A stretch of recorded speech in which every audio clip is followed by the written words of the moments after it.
আসিফ নজরুলের যে বাপ আছে ইন্ডিয়া, এই বাপেদের নাম বের হয়ে আসবে। আসিফ নজরুলের বাপ আওয়ামী লীগ, তাদের নাম বের হয়ে আসবে।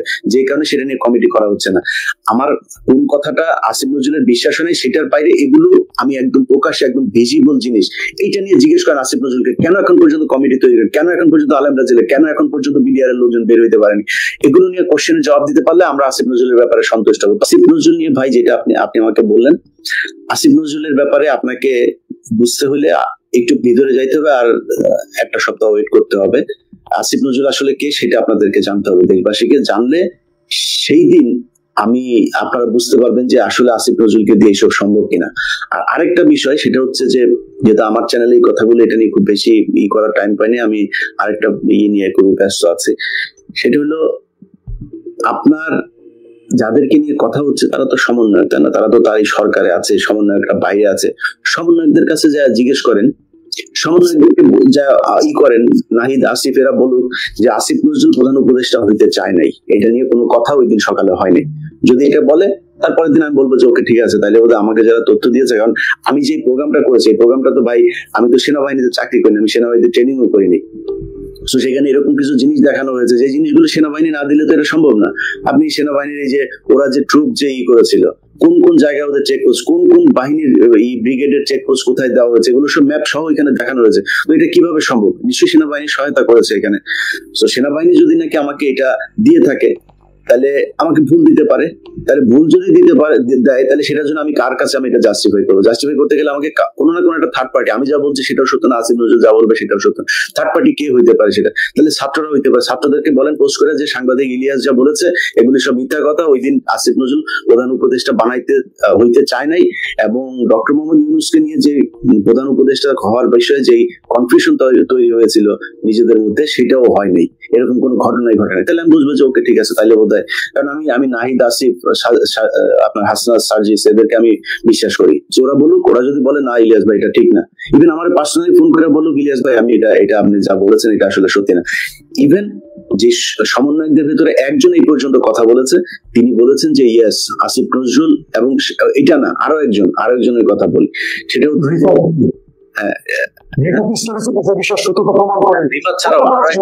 তার নামটা বলছি না,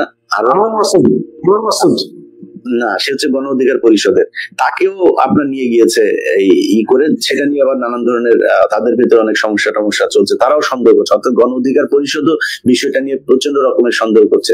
যদিও আমাদের বিকাশ নূর এটা নিয়ে নানান ধরনের অবজারভেশন দিয়েছেন। তো বিকাশ নূর তো আসলে তার রাজনীতি তো এই দেশের শেষ।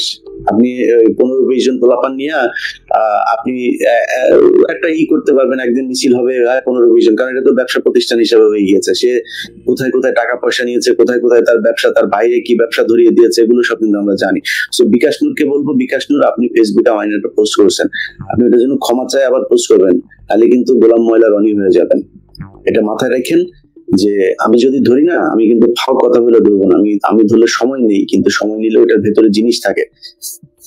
তো তারা এটা করছে। যাই হোক, এখন এটার বিষয়ে আমি মনে করি সমন্বয়কদের বলা উচিত, আর যদি না বলে তাহলে কিছু জিনিস মানুষকে মাথায় রাখতে হবে। সেই জিনিসগুলোর মধ্যে কয়েকটা পয়েন্ট বলে দেয়। ধরেন দেশে অনেক কিছুই হচ্ছে না যেটা মানুষ চায় হোক, কিন্তু সেটা হচ্ছে না। আবার এরকম অনেক কিছু হচ্ছে যেটা মানুষ চায় না।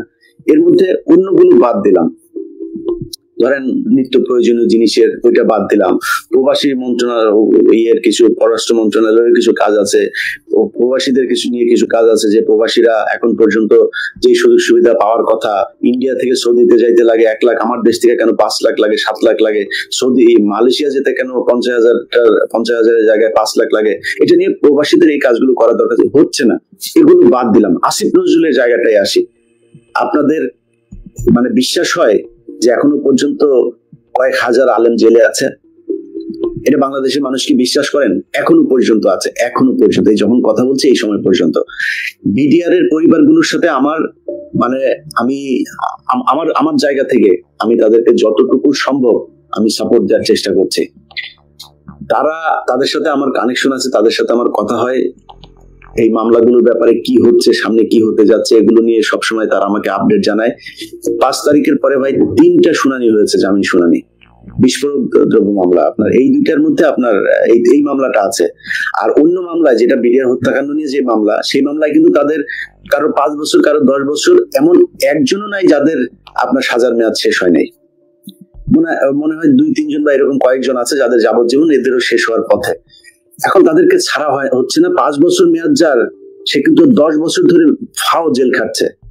আচ্ছা আপনি বলেন, বাংলাদেশের এই সরকারকে কি এটা বোঝানো যায় না এখন পর্যন্ত যে বিডিআর হত্যাকাণ্ডের সময় এই ইন্ডিয়ান বাহিনী ছিল, আওয়ামী লীগের ষড়যন্ত্র?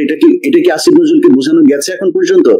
বাংলাদেশের মানুষ কি কেউ জানে যে এই গুম, এই বিডিআর হত্যাকাণ্ড এগুলো কারা করলো? আসিফ নজরুল এখনো পর্যন্ত জানেন নাই।